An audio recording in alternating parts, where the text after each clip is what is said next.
스승의 날을 맞이해서 지난주에 우리 원로 목사님 찾아뵙고 왔습니다.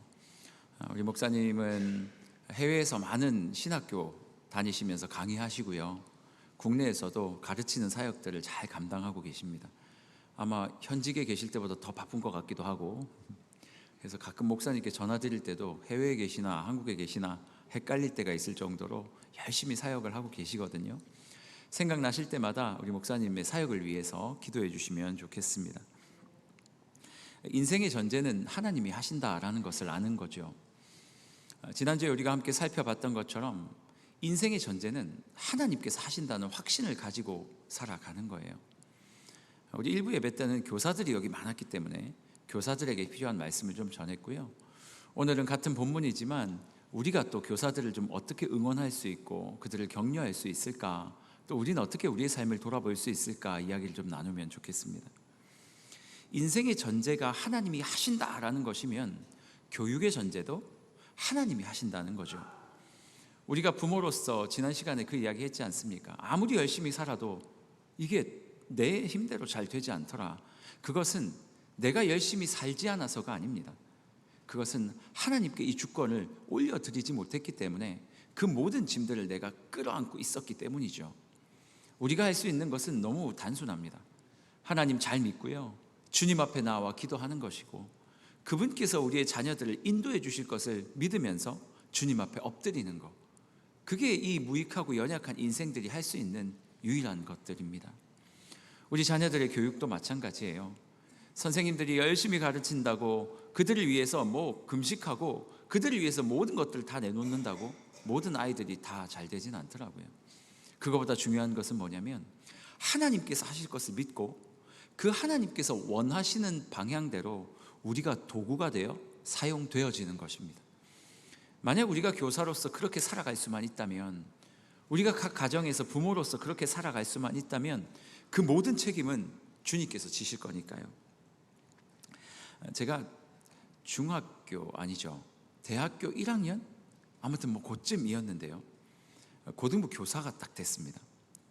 고등부가 아니고요, 중등부 교사가 됐습니다. 교사를 한다고 처음에는 이제 가르쳐주는 보조교사 이런 걸 하다가 갑자기 부장님이 저를 부르셔요. 회사 부장님도 아닌데 갑자기 저를 호출을 하시더니, 진규야, 예, 그랬더니 너에게 반을 맡기겠다. 지난번에 한번 얘기했던 것 같은데, 저 이제 교사 되는 거예요. 무슨 반을, 어떤 반 가면 됩니까? 그랬더니 무디반 그러는 거예요. 무디반. 지난번에 말씀했던 기억나셔요? D.L. 무디라는 아주 유명한 설교자가 있는데, 그 D.L. 무디가요, 교회가 없고 설교를 너무 하고 싶은데 사람이 없으니까 산에 가서 나무를 바라보면서 설교를 한 사람이에요. 나중에는 황금의 잎 아니면 아무튼 명설교가가 되었는데 엄청난 사람이 되었지만, 그가 처음 시작할 때는 내 설교를 들어줄 사람이 없으니까 산에 올라가 가지고 막 나무를 바라보며 설교를 했다는 거예요. 그 부장님이 저한테 그래요. 진규야, 너에게 무디반을 맡긴다. 그 말은 무슨 말이냐면 한 명도 안 주고 반을 시작하라는 거예요. 그게 무디반이래요. 그래서 네가 개척해라. 그러면서 하는 말씀이, 무디반을 맡으면 하나님이 항상 은혜를 주신다고 어디 가서 듣고 오신 거예요. 그러면 한 10명 정도 같이 무디반을 했으면 좋았을 뻔했는데 저만 무디반. 그래서 저를 장무디, 저만 무디반을 시킨 거예요. 얼마나 두려웠겠습니까? 해본 적도 없는데. 그래서 어떻게 해요? 그냥 전도지 알아서 만들고 교회 있는 전도지 가져가가지고 중학교 앞에 막 토요일마다 전도하러 간 거죠. 그래서 아이들 전도하고 이렇게 해가지고요, 대단한 부흥은 없었지만 연말에 한 5명 정도를 제가 모았어요. 5명. 그 아이들을 데리고 막 가르치고. 제가 지금 돌아보면 저의 열심이 아니었어요. 하나님께서 저라는 존재를 사용하셔서 그때 당시 복음이 필요한 자들에게 복음이 들어가게 하신 거죠. 그리고 그들을 불러내 오셔서 하나님의 자녀 삼으신 것, 지금 생각해 보면 시작부터 끝까지 제가 장무디가 잘해서가 아니라 하나님께서 그들 가운데 역사하시고 그분이 하셨다라는 거죠. 우리가 교육을 하던 아이들을 가르치던 이 관점이 없어지면 그때부터 모든 짐도 내가 가지고 오게 되고요, 좀 잘 되면 역시 나야 나 이렇게 되는 거예요. 우리의 인생이 그래요. 잘하면 교만해지고 못하면 굉장히 자신이 비굴해지는 게 우리의 인생 아닙니까? 그래서 하나님께서 딱 말씀하시는 거죠. 네가 아니라 내가 한다. 제가 아니고 네가 아니라 하나님이 하신다. 그렇게 우리에게 가르치고 있는 거예요. 오늘 본문은요, 사도 바울 선생님이 이제 에베소에서 많은 사역들을 하고 에베소를 떠나가면서 고별 설교했던 본문입니다. 이제 하나님께서 바울에게 그렇게 말씀하셔요. 너 이제 에베소 떠나가지고 밀레도로 저쪽 예루살렘으로 갔으면 좋겠다. 지금 바울이 밀레도라는 곳에 있었는데 에베소와 밀레도는 한 45km 정도 떨어져 있는 곳입니다. 그래서 지금 사도 바울이 그 이야기를 하는 거예요. 그러면 마지막으로 에베소에 세워놨던 우리 장로님들, 그 교사들을 내가 좀 이렇게 마지막으로 좀 가르치고 가야 되겠다. 그들에게 부탁을 하며 가야 되겠다라고 생각을 했던 거죠. 그래서 보통 같으면 어떻게 합니까? 자기가 에베소로 가면 되잖아요. 그런데 지금 사도 바울은 사람을 보내서 에베소에 있는 장로들을 밀레도까지 불러온 거예요. 45km 거리를. 그래서 본문을 읽으면서 왜 그렇지? 왜 바울이 그랬지? 엄청 권위적인 사람이었나? 근데 바울의 삶은 그렇지 않았거든요.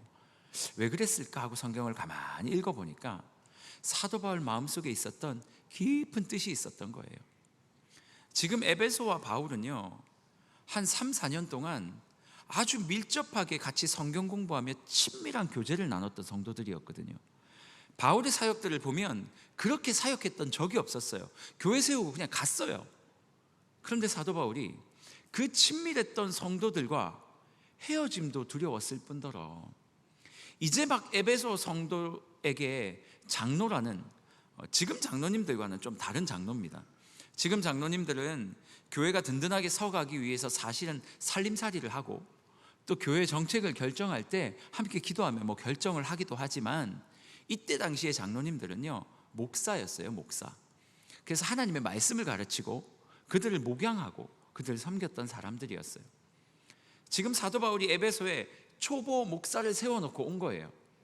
그런데 자기가 마지막 인사한다고 에베소까지 가면 에베소 성도들이 또 사도 바울을 보게 되지 않겠습니까? 그러니 사도 바울이 무슨 결론을 내렸냐면, 내가 가면 나는 내 사랑하는 성도들의 얼굴을 볼 수 있어 너무 좋지만 그거는 이제 떠나가는 리더의 모습이 아니니 이제 내가 그걸 안 하겠다. 그러니 장로님들이 나 있는 곳으로 오세요 해서 그들을 불러왔던 거예요. 사도 바울의 삶은 항상 이랬습니다. 그가 가지고 있었던 기본 전제는 뭐였냐면, 나는 그냥 무익한 종에 불과하고 어떤 사역을 하든 하나님께서 하신다라는 것을 기본 전제로 깔고 살아가는 것이 사도 바울의 삶이었습니다. 고린도전서 3장 5절에서 7절 말씀을 한번 같이 읽어볼까요? 고린도전서 3장 5절에서 7절 시작. 그런즉 아볼로는 무엇이며 바울은 무엇이냐?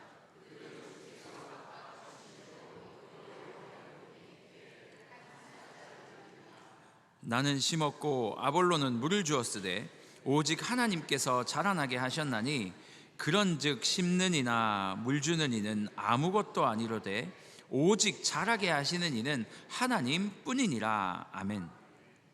바울의 평소의 생각이었어요. 그의 목회 철학이었어요. 고린도 교회에, 에베소 말고요, 고린도 교회에 분쟁이 생겼어요. 무슨 분쟁이었냐면, 바울이 교회를 세우고 갔는데 바울 다음에 아볼로라는 사람이 와서 성경을 가르쳤어요. 그리고 이 사람도 떠난 거예요. 그 안에 성도들이 분란이 생긴 거예요. 우리 교회의 스승님은 바울이다. 왜냐하면 그분이 우리 교회를 개척했기 때문이야. 그러니 옆에 있던 사람들이 들고 일어나서 뭐라고 말하냐면, 아니야, 우리에게 말씀을 가르쳐 주신 것은 아볼로니까 말씀을 가르쳐 준 분이 우리의 스승이야. 이렇게 둘이 싸웠으면 좀 나았을 뻔했는데, 그 뒤에 있던 사람들이 자다가 번쩍 깨가지고 나도 할 말 있다. 요거는 제가 이야기한 거예요. 성경엔 이런 말 없어요. 나도 할 말 있다 하더니 베드로가 우리 스승이다. 그러니 지금 고린도 교회에 아볼로파, 바울파, 베드로파, 쪽파, 양파 막 모여가지고 자기들끼리 싸우기 시작하는 거예요. 사도 바울이 이 이야기를 듣고 편지를 쓴 거예요. 얘들아, 아볼로가 뭐고 바울이 뭐냐, 그런 거 없다. 아볼로는 아볼로의 일을 했고 나는 심었고 아볼로는 물을 주었으되 너희들을 자라게 하신 이는 여호와 하나님이시다. 너희의 스승, 뭐 너희들 당파 이런 거 아무 필요 없다. 우리는 그냥 지나가는 사람에 불과하지. 하나님이 모든 것을 하신다. 하나님이 다 하신다. 오직 하나님만 하시는 분이다. 그 이야기를 강조하는 거예요. 여러분, 지금 바울이 이야기하고 있는 이 사람이 가진 목회 철학이 이거예요. 사람이 중요하지 않다는 거예요. 목사가 중요하지 않아요. 여러분, 우리 사랑하는 고성재 목사님, 또 그 전에 정화성 목사님, 그리고 저 다 지나가는 사람들 아닙니까? 뭐 한 20년씩 사역을 했겠지만 다 지나가는 사람들 아닙니까? 오직 살아계신 하나님만 이 교회의 주인이시고 오직 그분만이 이 교회를 인도하시는 분이지 사람에게 관심 갖지 말라는 거예요. 사람은 하나도 중요하지 않아요. 지금 바울이 우리에게 말하는 게 바로 그겁니다. 하나님이 하신다. 그러니 너희는 너무 염려하지 말고 오직 하나님이 하신다라는 이 생각을 가지고 하나님 의지하며 살아가라고 말이에요. 제가 1부 때 교사들, 1부에는 이제 교사들이 와서 예배를 드리니까 선생님들께 그 이야기 했어요. 여러분이 하는 거 아니니까 너무 많은 책임감 가지지 마시라고. 과도한 책임감은요, 교만입니다, 여러분. 하나님이 하실 거예요. 우리 교회도요, 우리 아이들을 가르치는 것도요, 우리 자녀들 세워가는 것도요, 하나님이 하셔야 되는 거예요. 우리의 실력으로 뭐 아이들의 키를 한 자나 더 할 수 있습니까? 아니에요. 우리는 그저 부모라면 그 시기에 아이들을 딱 하나님께서 맡겨주신 시기만큼 그 아이들에게 하나님이 보내신 사람이고요. 주일학교 선생님들은 그 아이들이 필요한 시기만큼 그만큼 보냄받은 사람이고요. 목사도 하나님이 부르시고 보내신 만큼 그 기간 동안 성도들을 목양하라고 보내신 사람이에요. 그러니 너무 과도한 의미를 담을 필요 없어요. 우리 사역도 그래요. 선생님들도 그렇고 여러분도 그래요. 여러분 성가대 몇 년 하실 거예요? 앞으로 한 50년 더 하실 수 있습니까? 그건 좀 힘들죠. 하나님께서 나에게 맡기신 그 사명의 시간만큼 이렇게 아름답게 찬양하고 영광 돌리다가 이제는 다른 사람이 와야 된다 그러면 비켜주면 되는 거예요. 나는 죽을 때까지 성가대를 할 거야. 그것도 좋아요. 그것도 좋아요. 하지만 우리가 우리에게 맡겨진 사역 가운데, 사명 가운데 너무 과도한 많은 것들을 실어내면요, 책임감을 실어내면 나중에는요, 그게 내 욕심이 돼요. 내 욕심이 돼요. 사도 바울이, 야, 장로들 너희들 섰지만 이제 몇 달 되지 않았잖아. 내가 너희 불안해서 어떻게 맡기니? 에베소, 그거 내가 하겠다. 그리고 사도 바울이 에베소 가서 성도들 다 모아놓고 내가 당신들을 개척했으니까 내 말을 들으면 됩니다. 이러면 여러분 그 다음 리더십이 세워지질 않아요. 사도 바울이 가지고 있는 주된 가장 중요한 목회 철학이 뭐라고요? 하나님이 하신다. 우리에게 맡겨주신 모든 것들이 있다면 주님께 맡겼으면 좋겠어요. 그리고 우리 사랑하는 선생님들, 우리 주일학교를 맡은 모든 너무나도 귀한 선생님들조차도 하나님께 모든 것들을 맡기고 과도한 책임감을 갖지 않는 것, 그것을 간절하게 제가 1부 때 우리 선생님들에게 요청을 했단 말이죠. 여러분들 선생님들을 위해 이번 한 주 기도해 주시기를 바라요. 하나님, 이들이 과도한 책임감이 아니라 하나님 앞에 기쁨과 행복함으로 그 사명을 감당할 수 있도록 기도해 주시기를 바랍니다. 두 번째, 그런데요, 그럼에도 불구하고 하나님께서 그들에게 맡겨주신 역할들은 분명히 존재합니다. 오늘 사도 바울이 장로님들을 모아놓고 그들에게 몇 가지 이야기를 나누며 그렇게 살았으면 좋겠고 그렇게 역사했으면 좋겠다라고 이야기한 것들이 있습니다. 그것이 뭐냐면 19절 말씀입니다. 우리 19절 다시 한번 좀 읽어볼까요? 19절 20절 같이 한번 읽겠습니다. 시작. 곧 모든 겸손과 눈물이며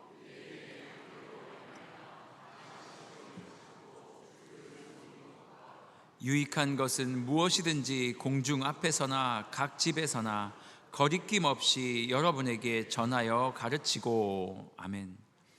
사도 바울이 떠나면서 그 장로님, 그때 당시에는 약간 목사 같은 느낌이라 그랬죠. 그 장로들에게 부탁한 것이 있었습니다. 그게 뭐냐면 우리 양들을 당신들에게 맡기는데 하나님이 하시겠지만 여러분이 해야 될 일이 있습니다. 그것은 첫 번째 뭐냐면 겸손과 눈물로 그들을 좀 섬겨주셨으면 좋겠고, 두 번째, 너희가 어려웠겠지만 시험을 당하겠지만 그 시험 가운데서도 좀 버텨내 주셨으면 좋겠고, 세 번째, 유익한 것은 무엇이든지 내가 공중 앞에서 두려워하지 않고 이야기했던 것처럼 복음을 증거함에 있어서는 당당하게 그들에게 전했으면 좋겠다 라고 이 부탁을 한 거예요. 이 부탁도 사실 1부 때 선생님들에게 드렸어요. 하지만 이미 우리 선생님들이 이 부탁대로 살고 있음을 제가 알고 있습니다. 사도 바울이 뭐라고 얘기를 합니까? 겸손과 눈물로 내가 너희들을 가르쳤는데 너희들 장로님들도 그렇게 그들을 가르쳤으면 좋겠다 라고 사도 바울이 지금 이야기하고 있잖아요. 여기서 말하는 겸손이라는 헬라어 단어는요, 타페이노프로시네라는 단어예요. 모르셔도 돼요. 그냥 쉬었다 이렇게 생각하세요. 그냥 노프로시네. 재미없죠? 괜찮아요. 저 혼자 재밌습니다. 이 타페이노프로시네라는 이 단어는요, 낮아짐이라는 단어인데 내 마음을 바닥에 둔다라는 의미예요. 지금 우리가 겸손하다라는 말은 그렇게 어렵지 않은 단어 아닙니까? 하지만 이 로마 시대에는 겸손이라는 이 단어가요, 굉장히 어려운 단어였어요. 왜냐하면 그때 로마 시대의 미덕은 당당함이었어요. 자부심, 명예. 그러니까 이 겸손이라는 단어는 노예들만 사용하는 단어였어요. 노예들이 주인 앞에서 납작 엎드려져 있는 그 단어였어요. 그러니 노예가 아닌 로마 시민권자였던 바울이 내가 겸손했다라고 말하는 것이 그 시대와는 맞지 않는 거예요. 그는, 미덕은 너희들 앞에서 나는 당당하고 자부심을 가지고 있고 이렇게 많이 공부한 사람이야, 이게 평소의 미덕이었는데 사도 바울은 그렇게 살지 않았어요. 내 마음을 바닥에 두고 노예처럼 너희 앞에 바짝 엎드려 너희를 가르쳤다라고 말하고 있는 거예요. 우리 선생님들이 이렇게 가르치고 있거든요. 아까도 우리 영상에서 뭐라고 말합니까? 스케치북을 통해 저희에게 그림을 그려주시고, 우리 자매가 이제 20대란 말이에요. 그 자매 어렸을 때 선생님들이 그 자매가 잘 설명받고 복음을 이해할 수 있게 하기 위해서 스케치북에 그렸대요. 제가 여러분 1부, 2부 사이에 가끔씩 주일학교 들어가거든요. 그럼 우리 60대 권사님들이 뭐 하고 계신 줄 아세요? 앞치마 딱 메고 머리에 리본 핀 하시고, 가끔 제가 이제 갈 수 있을 땐 한 번씩 들리는데 뒤에서 막 율동을 하는데요, 막 이러시면서 율동을 하는 거예요. 이분들이 집에서 이거 하겠습니까, 여러분? 애들이 다 20, 30대인데 어머 왔니 영철아, 이거 하겠냐고요. 이분들이 이 겸손이라는 단어를 가지고 지금 섬기고 있는 거예요. 아이들의 눈높이에 맞춰서 그 아이들 앞에 바짝 엎드려서 아이들이 한마디라도 복음을 들을 수 있다면 내가 무엇이든지 하겠다. 제가 예전에 어떤 교회에서 이제 면접을 보러 오라 그래가지고, 그때 전도사 때였어요. 나한테 초등부 사역을 하래요. 유초등부 사역을. 그래서 저는 청년 사역 해봤고 고등부 사역 조금 해봤고 중고등부 사역. 그래서 가가지고 저한테 설교를 하래요. 근데 제가 설교를 하는데 할렐루야 여러분 오늘도 잘 지내셨지요? 이렇게 시작하면 안 되잖아요. 제가 너무 갈등 고민을 하다가 가서 이제 설교를 했죠. 면접 보는 목사님들 몇 명 앉아 있고 저 혼자 설교를 하래요. 그래서 오늘 밝은 날이 막 하나님께서 말씀하셨는데요. 그때도 똑같이 생겼거든요. 제가 그 설교를 딱 마친 다음에 그 자리에 딱 서서 제가 이렇게 얘기를 했어요. 죄송한데 저는 유초등부는 안 될 것 같아요. 그리고 인사드리고 그냥 나왔어요. 저는 진짜 못하겠더라고요. 반짝반짝 이런 거 잘 못해요. 여러분 막 이러고 나면 내 말을 알아듣는 거예요, 못 알아듣는 거예요. 막 성질나고 막. 여러분 우리 지금 교사들이요, 본인의 나이와 상관없이 우리 남자 선생님들도 마찬가지로 우리 아이들을 가르치기 위해 그들 앞에서 겸손함으로 사역하고 계셔요. 우리가 해야 될 일은 뭡니까? 격려해주고 또 뭡니까? 기도해주고. 사도 바울이 이야기했던 모든 겸손과 눈물로서 그들을 가르치고 있는 우리 선생님들께 그냥 우리 아이들만 맡겨놓고 끝내지 마시고 좀 위로하고 격려해 주시는 우리가 되었으면 좋겠어요. 사도 바울이 두 번째 뭐라고 말을 합니까? 유익한 것이라면 타협하지 않고 가르쳤다. 우리 선생님들 그렇게 지금 일하고 있거든요. 아이들에게 복음을 증거하기 위해서 그냥 간식만 사주는 게 아니라요, 간식을 사주는 이유는 복음 증거하려고 사주는 거예요. 그러면 애쓰고 계시고요. 세 번째 뭐라고 말하냐면 인내로 그들을 가르쳤다. 우리 선생님들 그렇게 일하고 계셔요. 여러분, 교사하다 보면요, 별일이 다 있습니다. 선생님들끼리 싸우기도 하고요. 당연하죠. 사람들이 모이면 원래 싸우는 거예요, 여러분. 마무리만 잘하면 됩니다. 선생님들끼리 가끔은 마음 상하기도 하고 어려움이 있기도 하고, 또 때때로는 아이들 때문에 마음이 좀 어려울 때도 있어요. 저도요, 5명의 아이들 무디반 5명이 모였다 그랬잖아요. 연말에 말이에요. 연초에는 그렇게 애써도 올게요 갈게요 했대, 안 와요. 저 중고등부 사역할 때 부산에서 사역을 했는데요, 사직 야구장 옆에서 사역을 했거든요. 제가 지금도 야구를 싫어해요. 왜 싫어하는 줄 아세요? 야구 시즌만 되면 거기 가 있어요, 애들이. 그래서 제가 막 주일날 야구 시즌만 되면 막 성질이 나는 거예요.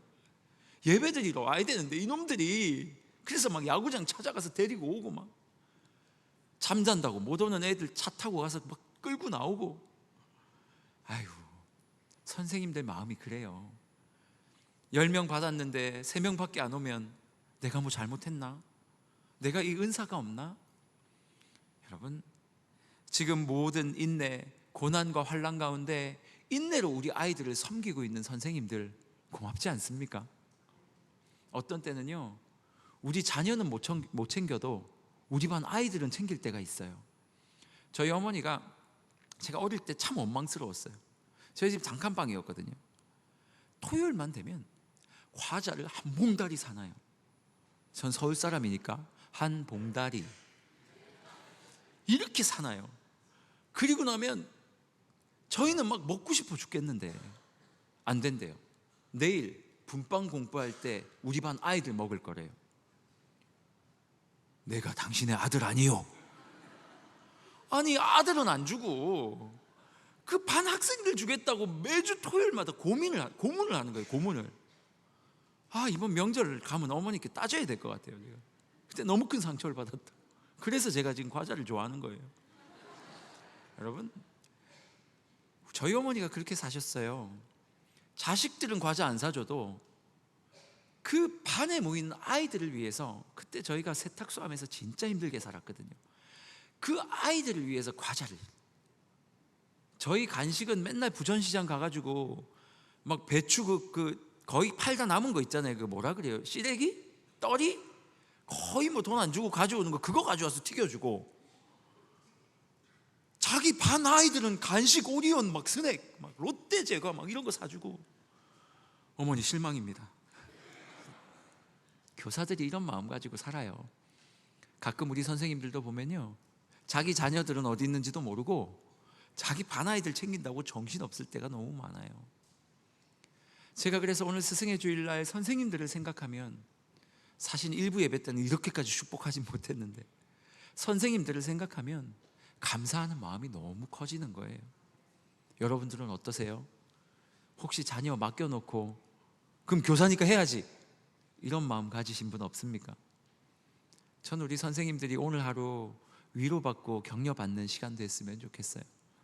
교회에서 우리 선생님들을 위해서 선물도 준비했지만 그 선물이 얼마나 감사의 마음을 전달하겠습니까? 오늘 하루 여러분들 교사들 보이면 아이들 데리러 가실 때 말이에요, 선생님 감사해요, 선생님 감사해요. 그리고 요즘에는 카톡으로 선물 줄 수 있는 기능도 있지 않습니까? 선생님들께 몬타벅스 이런 거 있잖아요. 5,000원이면 한 잔 먹을 수 있어요. 아니면 우리 1층에 우리 카페 티켓도 있으니까 그걸 사시던지, 선생님들께 큰 거 아니지만 우리의 감사의 마음을 좀 표현해 보면 어떨까요? 저는 그런 생각이 들었어요. 저는 말씀을 좀 마무리했으면 좋겠어요. 우리에게 이런 귀한 선생님들이 있다는 것이 얼마나 감사한지 몰라요. 제가 어릴 때 기억이 나요. 저를 가르쳤던 선생님들의 모습이 말이에요. 그들이 했던 이야기는 하나도 기억나지 않아요. 하지만 이 선생님이 저희에게 주셨던 그 사랑이 기억이 나요. 우리 아이들도 그 사랑을 먹고 있을 줄 믿어요. 우리 선생님을 위해서 이번 한 주 동안요 2가지 좀 기도해 주세요. 첫 번째는 자책하지 않기, 하나님이 하신다라는 믿음 가지고 그 자리에 묵묵히 서 있게 도와달라고. 그리고 2번째는 사도 바울이 우리에게 이야기했던 이 가르침대로 지금 열심히 하고 계신데 그 마음, 그 열심이 식지 않고 하나님 앞에 감사로 사역하실 수 있도록. 저는 그래서요 나중에 시간이 좀 지나면 우리 교회에 이 젊은 아이들이 많이 자랄 거 아닙니까? 이 아이들이 이 교회를 이끌어갈 수 있는 든든한 우리 교회의 정말 후배들로 자랄 수 있도록, 이 선생님들의 결과와 열매가 그렇게 나타날 수 있도록 그렇게 기도하는 한 주간이 되었으면 좋겠어요. 같이 한번 좀 찬양하고 기도했으면 좋겠는데요. 보라새일을 이라는 찬양 아십니까? 이 찬양의 가사가 이래요. 보라새일을 누가 행하시냐면 하나님이 행하셔요. 보라새일을 행하시리니, 하나님이 행하신대요. 이제 곧 나타나리라. 후렴이 이래요. 광야의 물 솟아나리라. 사막의 꽃 피어나리라. 기독교 광야 아닙니까? 지금 이 땅 사막 아닙니까? 이 광야와 사막 같은 곳에 다음 세대 아이들이 피어날 거예요. 하나님께서 그들의 사막에 그들을 꽃 피워내실 줄 전 믿어요. 그 일을 하나님께서 하시겠대요. 그리고 그 도구로 선생님들을 세워주셨어요. 그리고 그들을 위해 기도하고 응원해 달라고 우리를 이 자리에 보내주신 거예요. 우리 이 찬양하면서 미래의 이 교회를 책임질 아이들이 서는 것을 상상하면서, 또 그들을 위해 고생하고 고민하며 그렇게 감사히 사역하고 있는 선생님들을 축복하면서 우리 같이 한번 이 찬양 힘차게 했으면 좋겠습니다.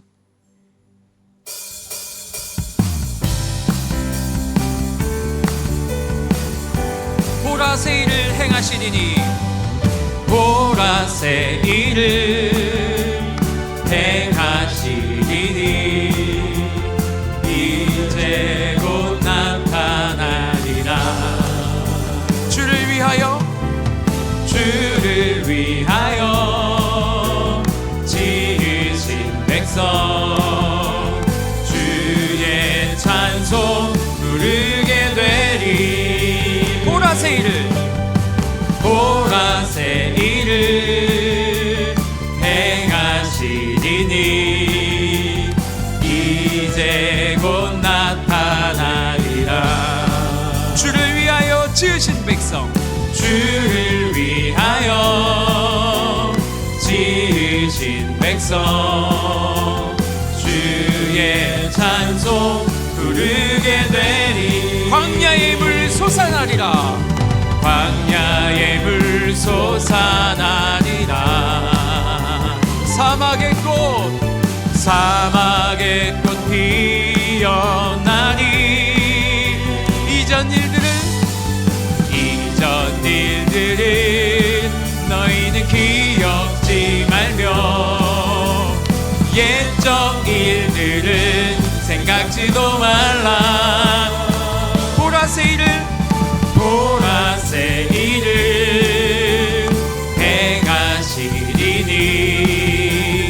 이제 곧 나타내리라. 주를 위하여 지으신 백성 주의 찬송 부르게 되리. 거의 모르시죠? 예, 저 혼자만 아는 것 같아요. 괜찮아요. 예, 저만 부르면 되죠. 이 찬양의 후렴 말이에요. 광야의 물 솟아나리라. 사막의 꽃 피어나리라. 이거 하나님께서 하시겠대요. 우리 선생님들 도구예요. 우리 부모님들 도구예요. 잠깐 이곳에 있다 갈 거예요. 우리 같이 한번 기도할 때, 하나님, 예수 믿는 아이들이 초등학교 한 반에 1명 아니면 2명이래요. 우리 아이들 광야에서 살고 있거든요. 예수 믿는다고 표현을 하면 다 이상한 눈으로 쳐다본대요. 그 일을 누가 겪냐면 우리 초등학생 자녀들이 겪고 있어요. 그냥 아이들 주일학교에 맡겨놓고 알아서 키워주세요 하실 겁니까? 안 되죠. 우리가 기도해야죠. 그래서 저 자녀들이 이제 자라고 저 자녀들이 또 자녀들을 낳을 때는 한 반에 한 반은 예수 믿는 나라가 될 수 있도록, 그래서 그들이 하나님의 이름을 부르며 살아갈 수 있도록 우리는 기도하고 선생님들은 교육하고 하나님은 일하시고, 이게 우리에게 요청하신 하나님의 사명 아니겠습니까? 우리 같이 한번 기도할 때요, 하나님, 광야의 물 솟아나리라 사막의 꽃 피어나리라 말씀해 주셨으니 우리 자녀들, 지금 훈련받는 자녀들의 인생을 주님께서 책임지시고 다음 세대가 예수 안에서 정말 풍성하고 부유한 세대 되게 하여 주시옵소서. 그리고 우리 사랑하는 선생님들, 하나님이여 그 일들 버겁게 느껴지지 않게 하시고 인내와 사랑으로 겸손으로 눈물로 그 사역들 감당할 수 있도록 은혜 베풀어 주시옵소서. 우리 주일학교 선생님들을 위하여 간절히 한번 기도하겠습니다. 기도합니다.